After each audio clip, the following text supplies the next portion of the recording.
Welcome, modern day mystics, fellow truth seekers, James and Justin back again. Now we are going to be reacting to this video done by Jeff and Alyssa. It is called Why I Hate Religion But Love Jesus. Now we had done a reaction not too long ago on the Muslim response to this video, and we were like questioning, we're like, it says response in the title, is this?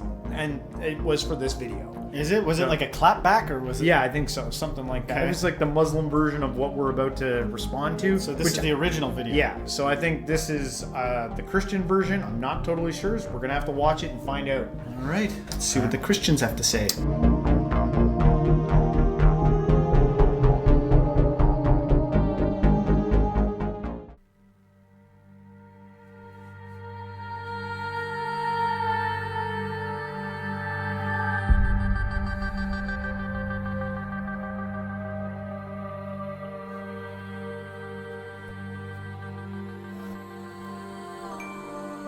What if I told you Jesus came to abolish religion? What if I told you voting Republican really wasn't his mission? What if I told you Republican doesn't automatically mean Christian, and just because you call some people blind doesn't automatically give you vision? I mean, if religion is so great, why has it started so many wars? Why does it build huge churches but fails to feed the poor? Tell single moms God doesn't love them if they've ever had a divorce, but in the Old Testament, God actually calls religious people whores. Religion might preach grace, but another thing they practice. Tend to ridicule God's people.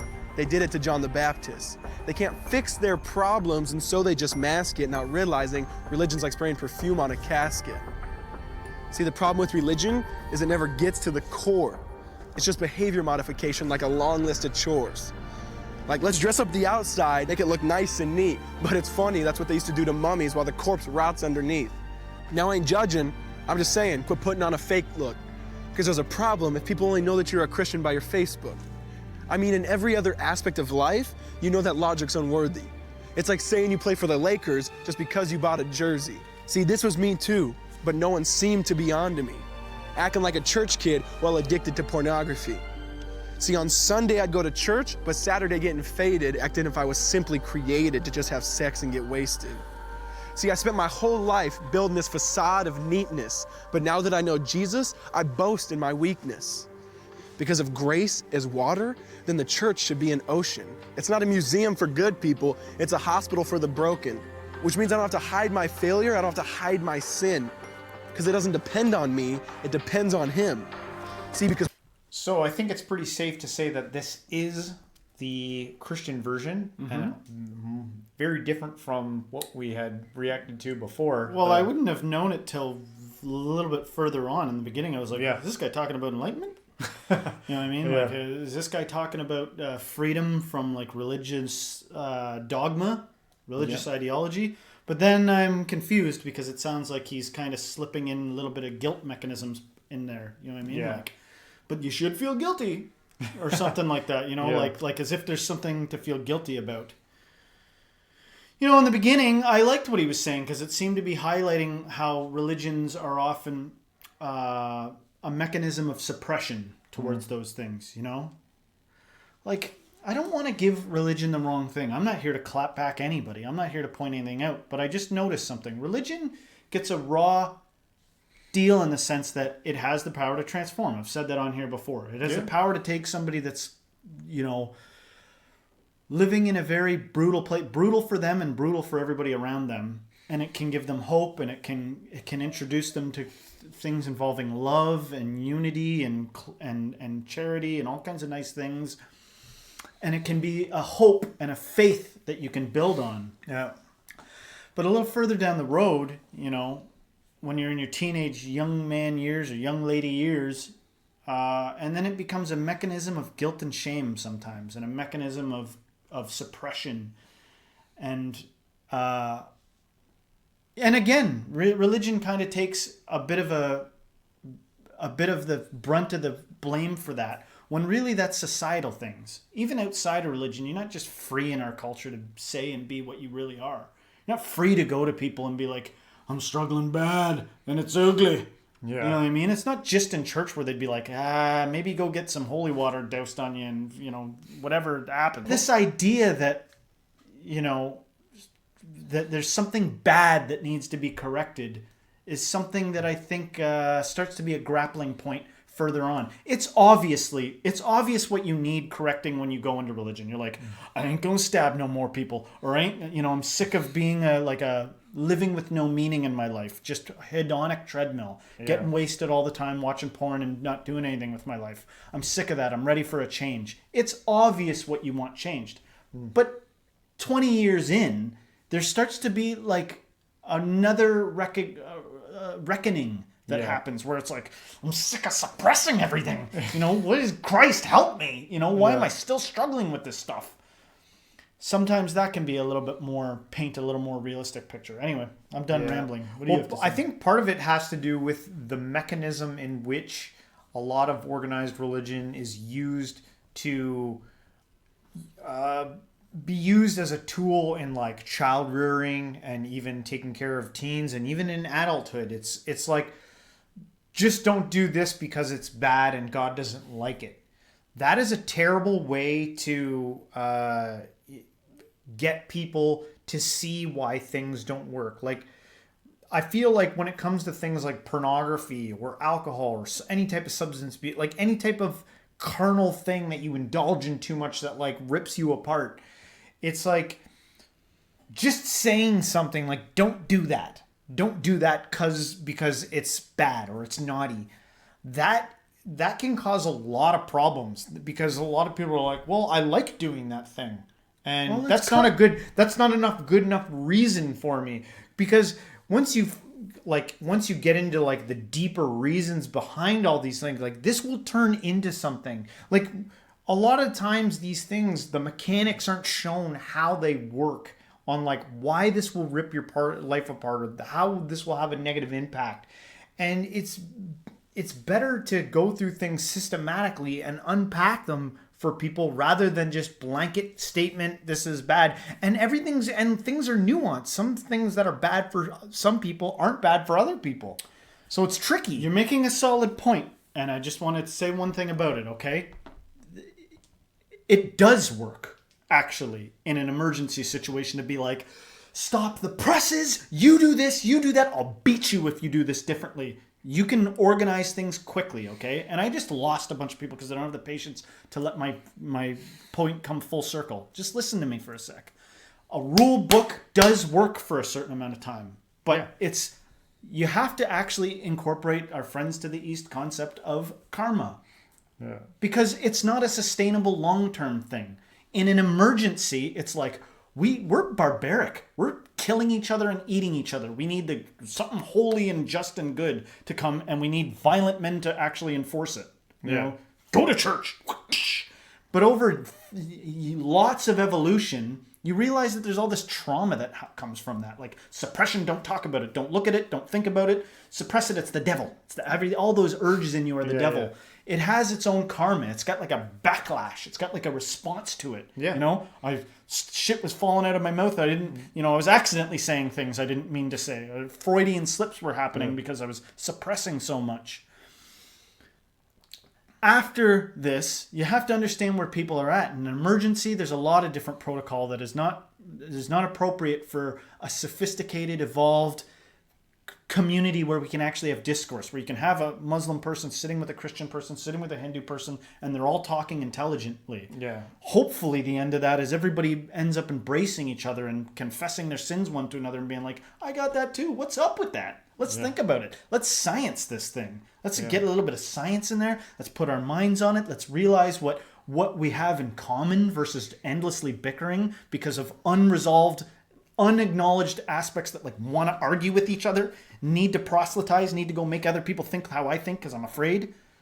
All that gets recognized in the end, Yeah. But karmically, people fall back on things. It's like as a parent, you're not always the same amount patient. Yeah. Some days you're like, man, I'm killing it today. I was gentle. Even when my kids did something wrong right to my face, I was gentle with it. But as a parent, some days you're like, I just need this done now. You know what I mean? And then but there's karma to that. Yeah. It will get the job done quick, but you're going to have to pay now. Because it's a mini trauma that just happened. Yeah. You know? And so it's the same thing with religion. This works for a time, but don't traumatize yourself, suppressing yourself, and just like Jesusing everything away. There's a reality to why you were in every step of the way. I hope that makes sense. All right, we continue on. 2 minutes left. Because when I was God's enemy, and certainly not a fan, he looked down and said, I want that man. Which is why Jesus hated religion, and for it he called them fools. Don't you see so much better than just following some rules? Now let me clarify. I love the church, I love the Bible, and yes, I believe in sin. But if Jesus came to your church, would they actually let him in? See, remember he was called a glutton and a drunkard by religious men. But the Son of God never supports self-righteousness, not now, not then. Now back to the point, one thing is vital to mention. How Jesus and religion are on opposite spectrums. See, one's the work of God, but one's a man-made invention. See, one is the cure, but the other's the infection. See, because religion says do, Jesus says done. Religion says slave, Jesus says son. Religion puts you in bondage, while Jesus sets you free. Religion makes you blind, but Jesus makes you see. And that's why religion and Jesus are two different clans. Religion is man searching for God. Christianity is God searching for man. Which is why salvation is freely mine, and forgiveness is my own. Not based on my merits, but Jesus' obedience alone. Because he took the crown of thorns and the blood dripped down his face. He took what we all deserved. I guess that's why you call it grace. And while being murdered, he yelled, Father, forgive them. They know not what they do. Because when he was dangling on that cross, he was thinking of you. And he absorbed all your sin and he buried it in the tomb, which is why I'm kneeling at the cross saying, come on, there's room. So for religion, no, I hate it. In fact, I literally resent it. Because when Jesus said, it is finished, I believe he meant it.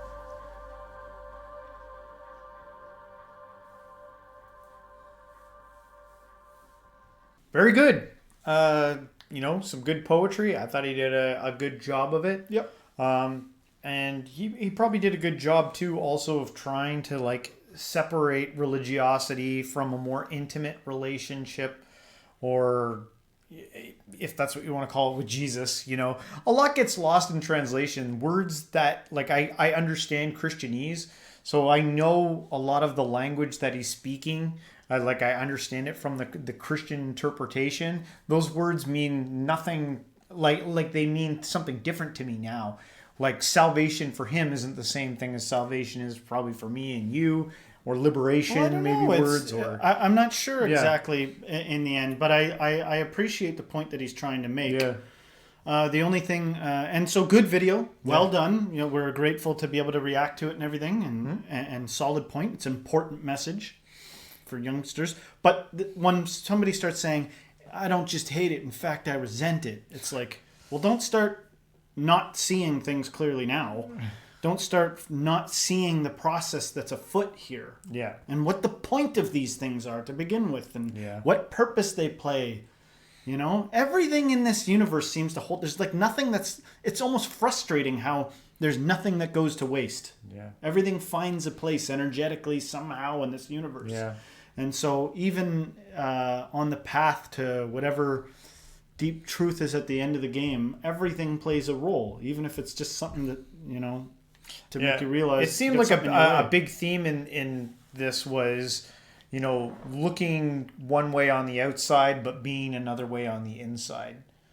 Like a big part of this poetry was kind of like, be who you truly are. Be authentic to what you are. Don't say you're one thing while being something else. And we are all guilty of doing that in our lives. Mm-hmm. It doesn't matter if you're what faith you're in or where you are. You could be totally atheist and still be phony one way and not another way, right? Well, it's pretty darn hard. Yeah. I don't know. I don't even the most enlightened of masters, if it was like, Master, what direction do you wipe your ass in the morning? Back to front or front to back? If they would like humor that, they'd be like sideways to sideways, whatever blows your mind, infidel.